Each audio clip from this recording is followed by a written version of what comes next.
तो last episode के and पे हमने देखा था कि माया लिंजुई को अपने प्यार को ढूंढना है और उस प्यार को ढूंढने के लिए वो कहता है कि मुझे इनर गैलेक्सी में वापस जाना होगा क्योंकि मैं अपनी जिंदगी में 1 लाख साल की रीइंकार्नेशन के बाद इस लड़की से मिला था। वो प्रिंसेस जीजी थी और उसके साथ मिलने के बाद मेरी रीइंकार्नेशन का साइकिल भी खत्म हो गया था। लगता है कि उसके पास जाना होगा, जाकर पूछना होगा कि प्यार क्या होता है, शायद उसके पास इस सवाल का जवाब हो। लिंजुई वहां से वापस आता है, सिक्स प्रिंसेस से कहता है कि मुझे वापस इनर गैलेक्सी में जाना है। तो सिक्स प्रिंसेस भी उसकी बात सुनने के बाद काफी हैरान होती है और कहती है क्या वाकई में तुम इनर गैलेक्सी में वापस जाना चाहती हो। लिंजुई से कहता है हाँ मुझे वापस जाना होगा क्योंकि एक बहुत ही जरूरी काम है जो करने के लिए मुझे वापस जाना है, इसी वजह से मैं तुमसे पूछ रहा हूँ। साथ ही वो से कहता है मुझे तुमसे यहाँ पर एक और रिक्वेस्ट करनी है, क्या तुम यहाँ पर मेरे लिए कोई एरिया रख सकती हो क्योंकि मैं अपने लोकी सेक्टर को यहाँ पर लेकर आना चाहता हूँ, मैं अपने पूरे के पूरे लोकी सेक्टर को यहाँ पर शिफ्ट करना चाहता हूँ। उसे कहती है हाँ क्यों नहीं, ये बहुत ज्यादा सिंपल है, मैं तुम्हारे लिए यहाँ पर एक एरिया का बंदोबस्त कर दूंगी ताकि तुम यहाँ पर अपने लोकी सेक्टर को लेकर आ सको। फिर साथ ही उसे कहती है लेकिन तुम यहाँ पर जितना एम्परर सेक्टर के प्राइम मिनिस्टर हो, अगर तुम यहाँ से चले जाओगे तो ये बहुत ही बड़ी खबर होगी, मुझे पहले अपने फादर को इस बारे में इन्फॉर्म करना होगा, अगर तुम चाहो तो मैं फादर को इन्फॉर्म कर सकती हूँ। जो कहता है हाँ क्यों नहीं, तो फादर को तो इन्फॉर्म करना पड़ेगा, ठीक है बता दो। तो उसी वक्त अपने पास एक टोकन निकाल के और उसे कहती है फादर इस बच्चे को आपसे कुछ बात करनी है, फादर यहाँ पर आए। तो फादर उसी वक्त इम्प्रेंट में उसके सामने जाहिर होते हैं और उसे कहते हैं हाँ बताओ तुम्हें मुझसे क्या बात करनी है, तुम किस लिए मुझसे बात करना चाहती हो।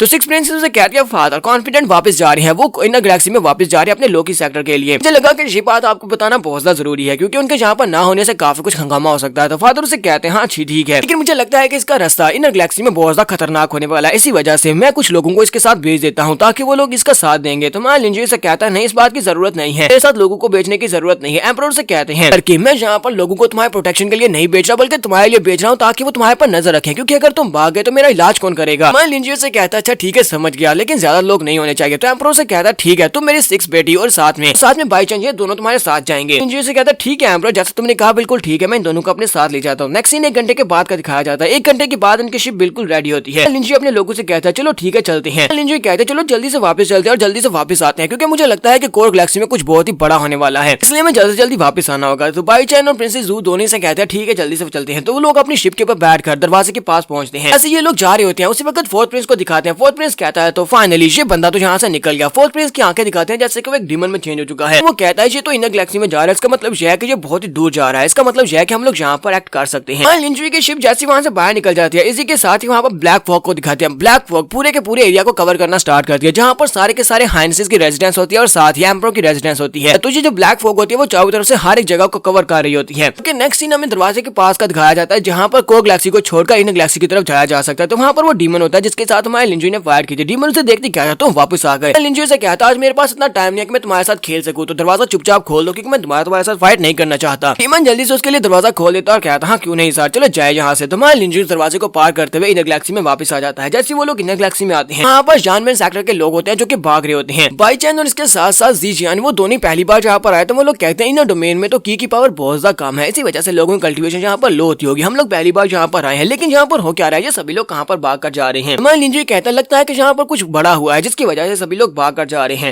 वहाँ पर उनकी शिप के ऊपर फिर से अटैक होता है और सभी लोग फिर से भाग रहे होते हैं, उनके ऊपर अटैक्स हो रहे होते हैं। तो इसी के साथ ही प्रिंसेस कहती है जरा रुको, मैं इनमें से किसी एक को पकड़ कर लाती हूँ। अपने हाथ को सामने की तरफ करती है और में से एक को खींचकर अपने पास ले आती है और शिप के ऊपर फेंकती है और कहती है जल्दी से बताओ कि यहाँ पर क्या हो रहा है। वो बेचारा चिल्लाना शुरू कर देता है और कहता है लॉर्ड प्लीज मुझे माफ कर दें। वो सोच रहा था कि ये तो एम्परर किंग राम के एक्सपर्ट्स है, इतनी कम उम्र में लगता है कि जो लोग कोर गैलेक्सी से यहाँ पर आए हैं। प्रिंसेस से कहते हैं डरने की जरूरत नहीं है, मुझे बस तुमसे ये सवाल पूछना है कि यहाँ पर क्या हुआ है, तुम सभी लोग किससे डर कर भाग रहे हो। तो वो उसे बताना स्टार्ट करता है। वो कहता है कि हमारे जानमेन सेक्टर के ऊपर असुरा डीमन क्लैन के लोगों ने अटैक कर दिया है। असुरा डीमन एम्परर क्लैन के लोग हमारे क्लैन में आए और हमारे लोगों को मारना शुरू कर दिया, जहाँ तक कि हमारे सेक्टर लीडर वो भी मार चुके हैं। तुम्हारे लिंजुई से कहता है अच्छा ठीक है, तुमने कहा कि तुम्हारा सेक्टर बर्बाद हो चुका है, तुम्हारे सेक्टर पैट्रियट में मार चुका है, तो मुझे ये बताओ कि असुरा डीमन एम्परर क्लैन के लोग इस वक्त कहाँ पर हैं। लिंजुई साथ ही सोच रहा था, मैंने उन लोगों को वार्निंग दी थी, मैंने उन लोगों से कहा था कि वो लोग जाकर फ्लोटिंग डीमन सेक्टर की टेरिटरी के ऊपर कब्जा ना करें, लेकिन लगता है कि उन लोगों ने मेरी बात को नहीं सुना और जाकर उस जगह के ऊपर कब्जा करने की कोशिश की थी। बंदा उसे कहता है मास्टर इस वक्त वो लोग हमारे सेक्टर को बर्बाद करने के बाद लोकी सेक्टर को बर्बाद करने के लिए जा चुके हैं, वो लोग उनके ऊपर अटैक कर रहे हैं ताकि उनको बर्बाद किया जा सके। बात सुनते ही प्रिंसेस और बाई चांस दोनों से कहते हैं लोकी सेक्टर का नाम ले रहा है, लोकी सेक्टर तो तुम्हारे सेक्टर का नाम है, इसका मतलब यह है कि तुम्हारा सेक्टर इस वक्त खतरे में है, वो लोग तुम्हारे सेक्टर को बर्बाद कर देंगे, जल्दी जल्दी वापस जाना होगा। जीवन से कहता है हाँ क्यों नहीं चलो जल्दी से वापस चलते हैं। सीन में वापस का दिखाया जाता है जहाँ पर लोकी सेक्टर के ऊपर अटैक हो रहा था। शुरा डीमन एम्परर सेक्टर के लोग जो होते हैं अपनी अपनी पावर्स को रिलीज करते हुए उनके ऊपर अटैक कर रहे होते हैं, लेकिन हमारे लिंजुई ने उन सभी लोगों के लिए एक स्पेशल फॉर्मेशन को बिछाया था जो कि बहुत ही पावरफुल होती है और जो सभी लोग अपने अटैक मैक्स की मदद से भी उस स्पेशल फॉर्मेशन को तोड़ नहीं पा रहे होते। फॉर्मेशन की जो कोर होता है तो वो हमारा किन वूनियन होता है। किन वूनियन कहते हैं तुम सभी लोगों को क्या लगता है कि तुम लोग लोकी सेक्टर को इतनी आसानी से बर्बाद कर सकते हो। हमारे मास्टर सेक्टर पैर मास्टर ने जहाँ पर फॉर्मेशन हमारे लिए छोड़कर गए थे कि टैंक्सी जहाँ पर अपनी बैटल बॉडी को यूज कर रही होती है और सभी को वहाँ पर बैकअप पावर दे रही होती है। स्किंजी और मास्टर लॉन्गली वो दोनों भी वहाँ पर अपनी पावर्स को यूज कर रहे होते हैं। यहीं पर ऊपर का सीन भी दिखाते हैं। शूरा डीमन क्लैन के साथ जाओ जैनजैन भी मिल चुकी है। जाओ जैनजैन जिसके फादर को जाओ जैनजैन को लगता है कि लिंजुई ने मारा है क्योंकि वो तो डीमन पैसल को यूज कर रहा था और उसी पावर्स ने उसकी पावर्स को ड्रेन कर लिया और मर गया। जाओ जैनजैन मास्टर मोलियन से कहती है मास्टर मोलियन तुमने अभी तक रे फॉर्मेशन को तोड़ा क्यों नहीं। तो वो से कहता है लॉर्ड लूशा हम लोग उसको तोड़ने की कोशिश कर रहे हैं लेकिन ओपोनेंट ने जो स्पेशल रे फॉर्मेशन को बिछाया हुआ है वो बहुत ज्यादा पावरफुल है।